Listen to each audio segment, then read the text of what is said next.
Heto na, Alden Richards todo bakod kay Catherine Bernardo, lalong-lalo na sa GMA Network.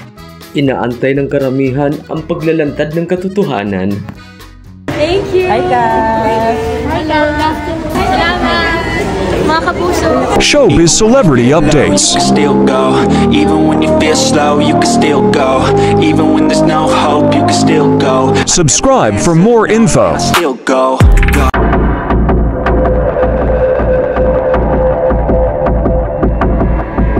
Alam ko po marami sa inyo may alam na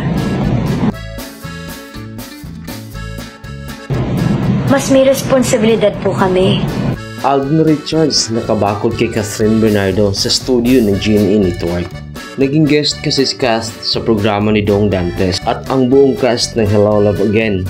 At sa oras na iyon, naging trending ang lahat dahil nga todo suporta at todo bakod na nga si Alden Richards. Kaya tanong ng karamihan, hindi na kailangang itanong at hindi na kailangang magsalita. Kitang-kita naman at kitang-kita ang senaryo ng cast din, na halos ikinatuwa naman ito ng buong fans ng solid cast din. Ang pagpunta ni cast at ang pag-guest sa Family Feud at ang buong cast na ito, isa na din sa promotion ng paparating nilang movie, ang Hello Love Again. At sobrang thankful naman dito si Catherine dahil sa sobrang suporta naman at sobrang pagmamahal din ng GMA Network kay cast. Kaya dagdag ni cast, sana hindi ito lang, sana hindi ngayon lang, at sana hindi ito lang ang pagkakataon na may collaboration ang kapamilya at ang kapuso. At dahil trending nga ang pag-games ni Dong Dantes sa Family Feud, naging usap-usapin nga ito ng karamihan na hindi lang pala gentleman si Alden Richards, kung hindi grabe ito kung magmahal, talaga namang nakabakod every now and then. At nang maalala dati, sinabi na rin at una nang sinabi ni Alden Richards, sayang si Catherine kung yung bibitawan kung ito'y iyong mamahalin. Lalo na kung minamahal ka rin, kaya dapat hindi mo nabitawang kung si Catherine mapasa iyo. Kaya naman sigaw ng mga netizens at solid fans ng cast din, hindi na kailangan namin ang paliwanag ng cast din. Kung sila na nga ba, hindi na kailangan namin ng revelasyon.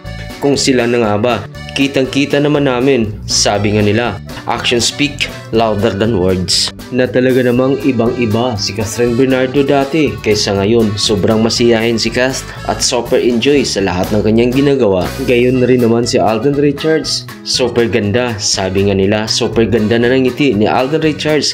At napapanahon na nga ba ito na magmahal si Alden Richards? Pero ang tanong, kailan nga ba mapapanahon na sasabihin nila sa publiko kung anong meron sila? At gaya ng pagbulusok sa social media, happy lang sila, happy na rin ang lahat.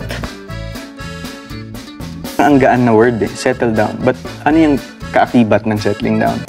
Thanks for tuning in. See you for more updates.